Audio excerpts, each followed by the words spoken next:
రంగుల Ratnam episode 1423 5th June 2026. Sita scene వస్తుంది ఎపిసోడ్లో. సీత క్యారేజ్ కడుతూ బ్యాగ్ జిప్ పెడుతుంది. ఈలోపు రాము ఫోన్ మోగుతుంటుంది. ఈయన ఎటెళ్ళారు, ఫోన్ ఎత్తారు అంటూ ఫోన్ పట్టుకొని బయటకు వస్తుంది. రత్తాలు ఈయన ఏరి అంటుంది. బయటికి వెళ్ళారు అంటుంది.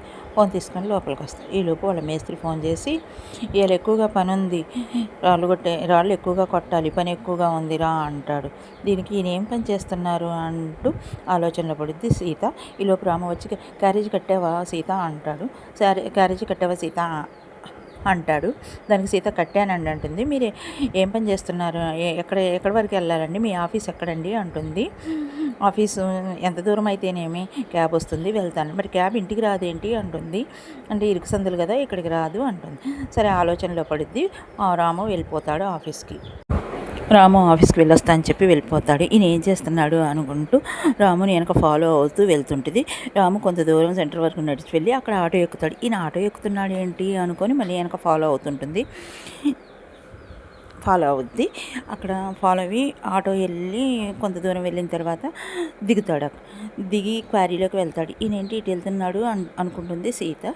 దిగి లోపలికి వెళ్ళాక ఆ మేస్త్రి, ఏంటి ఆ ఫోన్ చేసినా ఎత్తలేదు, త్వరగా రావాలి, పని ఎక్కువగా ఉందని చెప్పాను కదా అంటాడు. సరే సారు, నీకు పని ఇచ్చానని చెప్పేసి నీకు ఎక్కువగా లేట్ చేస్తున్నావు, కాంట్రాక్టర్ గారు నేను నెత్తి మీద పెట్టుకున్నారనా అంటాడు. కాదండి, మీరు పని ఇచ్చిన కృతజ్ఞత నాకు ఉంది అని రాము అంటూ షర్ట్ విప్పి ఈ రాళ్ళు కొట్టడానికి వెళ్తాడు. రాళ్ళు కొడుతూ ఉంటుంది. ఈలోపు సీత చూసి, అక్కడ నుండి సీత చూస్తూ, ఇదేంటి ఆఫీస్లో అంత పెద్ద జాబ్ చేసేవారు అనుకుంటూ రాళ్ళు కొడుతుంటే చూసి బాధపడుతూ టీవీఎస్ని వెనక్కి తిప్పుకుంటూ వెళ్తుంది. అమూల్య సీన్ వస్తుంది. అమూల్య చందు గుడికి వస్తారు. గుడి దగ్గరికి వచ్చిన తర్వాత చందు అనుకుంటాడు, బహుశా ఇదే చివరిసారి అయి ఉంటుంది నీతో గుడికి రావడానికి, ఆ తర్వాత ఎవరి చేతిలో బలైపోతావో అని మనసులో అనుకుంటుంటాడు చందు. అమూల్యమే చేయవేసి, రా గుడికి వెళ్దామంట, లోపలికి వెళ్దామంట. గుళ్ళో అలా చేయవేయకూడదండి అంటుంది అమూల్య ఒకటి నేను అడగనా అంటుంది చందుని. అడుగు అంటాడు. ఏంటి ఈ మధ్య అత్తయ్య గారు మామయ్య గారు మీరు ఇంత మంచిగా ఇంత ప్రేమగా చూస్తున్నారు, అంతకుముందు ప్రతి విషయానికి సీరియస్ అయ్యేవారుగా అంటుంది. చందు మనసులో అనుకుంటాడు, దీనికి అనుమానం మొదలైంది అని. దానికి చందు జ్యోతిష్యులకి చెప్పించాను, జ్యోతిష్కులకి చూపించింది అమ్మ, ఆ అమ్మాయి జాతకం చాలా గొప్పది, ఆ అమ్మాయి రావటం వల్ల మీరు చాలా అదృష్టవంతులు, ఆ అమ్మాయిని ఏడిపించడం మంచిది కాదు అని చెప్తాడు చందు. అప్పుడు ట్రాప్ చేయడానికి నిన్ను ప్రేమించి పెళ్లి చేసుకున్నా, ఆ తర్వాత నాలో మార్పు వచ్చింది, నిన్ను ప్రేమించాక నా జీవితం మారింది, అందుకే అమూల్య అంతా దేవుడు మహిమ అంటాడు చందు. పదామూల్య గుళ్ళోకి అంటూ తీసుకొస్తాడు చందు. గుళ్ళో దండం పెట్టుకుంటూ ఉంటుంది అమూల్య. అప్పుడు చందు మనసులో ఇలా అనుకుంటాడు, నువ్వు నిజంగా ఎర్రిగొర్రెవే అమూల్య, అప్పుడు నా మాటలకు పడ్డావు, ఇప్పుడు నా మాటలకు పడ్డావు అనుకుంటాడు మనసులో చందు. అమూల్య గంట కొట్టడం కోసం ఎగురుతుంటుంది. ఈలోపు చందు, నేను ఎత్తి కొట్టిస్తానుండు అని చెప్పేసి ఎత్తుకొని గంట కొట్టిస్తుంటాడు. ఈలోపు శైలు ఆదిత్య గుళ్ళోకి వస్తుంటారు. ఆ శైలు చూసి చూడండి అని ఆదిత్యకు చూపిస్తుంది. చాలా హ్యాపీగా ఫీల్ అవుతూ అమూల్య అనుకుంటూ శైలు దగ్గరకు వస్తుంది. అప్పుడు చందు అనుకుంటాడు, ఈ ఆదిత్యతోటి కొంచెం యాక్షన్గా మాట్లాడాలి, లేదంటే వీడికి అనుమానం వస్తుంది అనుకుంటూ బిగించేస్తాడు. హాయ్ బాబా, బాగున్నావా అంటాడు. ఏంటి అలా చూస్తున్నావు, నేనేంటి పలకరించడం ఏంటి అనుకుంటున్నావా, మనుషులు ఎప్పుడు ఒకేలాగా ఉండరు కదా బావా. అదే సరే కానీ ప్రేమ పక్షుల్లాగా ఇలా ఎన్నాళ్ళు తిరుగుతారు, ఎప్పుడు చేసుకుంటున్నారు పెళ్ళి అంటాడు. శైలు దానికి, నేను రెడీ, తనే రెడీ లేడు అంటుంది. ఆదిత్య, ఏం ఆదిత్య అంటాడు. ఆదిత్య, రాము సీత అందరూ ఇంట్లో కలవాలి, తిరిగి అప్పుడు చేసుకుంటాను అంటాడు. ఈలోపు శశిరేఖ వాళ్ళ డాడీ గుళ్ళో ఎంటర్ అయ్యి చూస్తాడు వీళ్ళ నలుగురిని.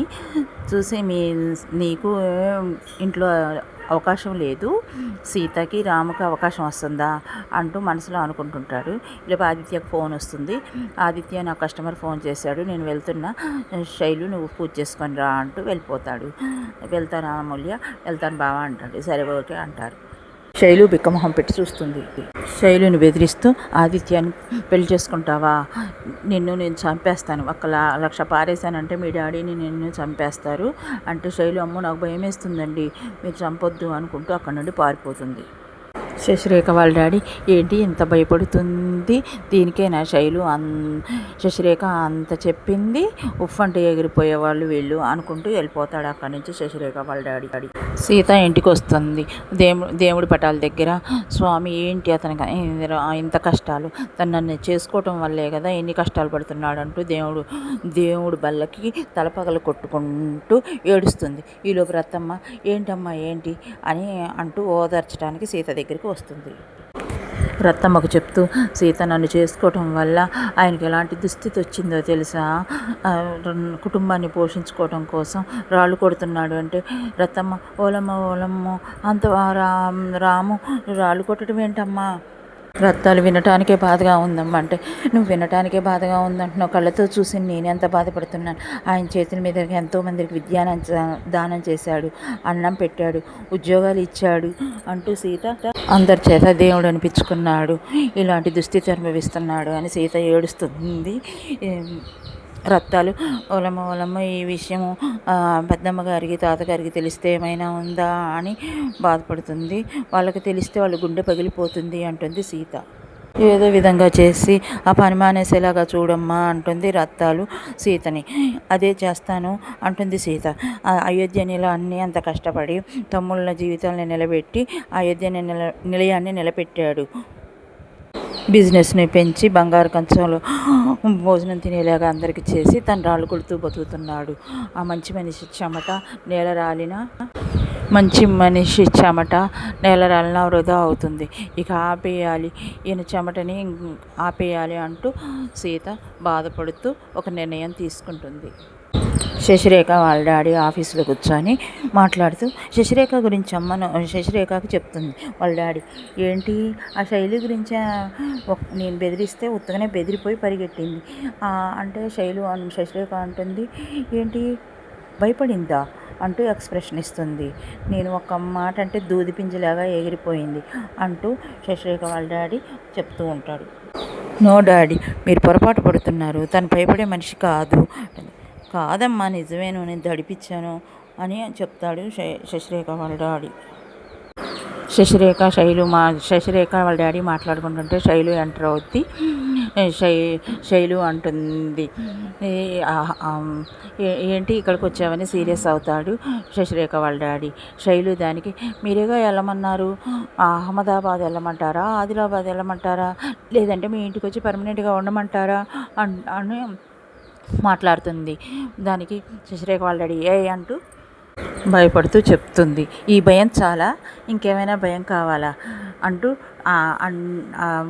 ఈ భయం చాలా, ఇంకేమైనా భయం కావాలా డీపీ అంటూ ఎక్స్ప్రెషన్ ఇస్తూ శశిరేఖ వాళ్ళ డాడీ వెనక నుండి అటు పక్కకు వస్తుంది. నన్నే డీపీ అని పేరు పెట్టి పిలుస్తావా అని సీరియస్ అవుతాడు శశిరేఖ వాళ్ళ డాడీ. దానికి డీపీ అంటే ఏంటో తెలుసా, దుర్మార్గపు పెద్దనాన్న అని. అంతే కదా అక్క అని శశిరేఖ మీద చేయి వేస్తుంది. చేయి అంటే ఇది చేయి లేపుతుంది. దానికి నా కూతురి మీద చేయి వేస్తావా అంటూ సీరియస్ అవుతూ లేపుస్తాడు శశిరేఖ వాళ్ళ డాడీ. శైలు మీద చేయి పెట్టి కొట్టబోతాడు. దానికి అని శైలు వార్నింగ్ ఇస్తుంది. నెక్స్ట్ ప్రోమోలో వ్యాన్లో ఇద్దరు రౌడీలు అమూల్యాని నోటికి గుడ్డగట్టి తీసుకెళ్ళడానికి కారులో బంధిస్తారు. ఆదిత్య అటువైపు నుంచి వస్తూ ఉంటాడు. వీడి సంగతి ఏంటో చూడండి రా అంటూ దిగి ఆ రౌడీలు ఆదిత్యతో ఫైట్ చేస్తూ ఉంటారు. అమూల్యకి నోటికి గుడ్డగట్టడం వల్ల వాళ్ళ అన్నయ్యకి వెళ్ళి చూస్తూ కూడా పిలవలేకపోతుంటుంది, కారులో బంధించి ఉంటుంది. ఇది నెక్స్ట్ ప్రోమోలో సీరియల్ అయిపోతుంది.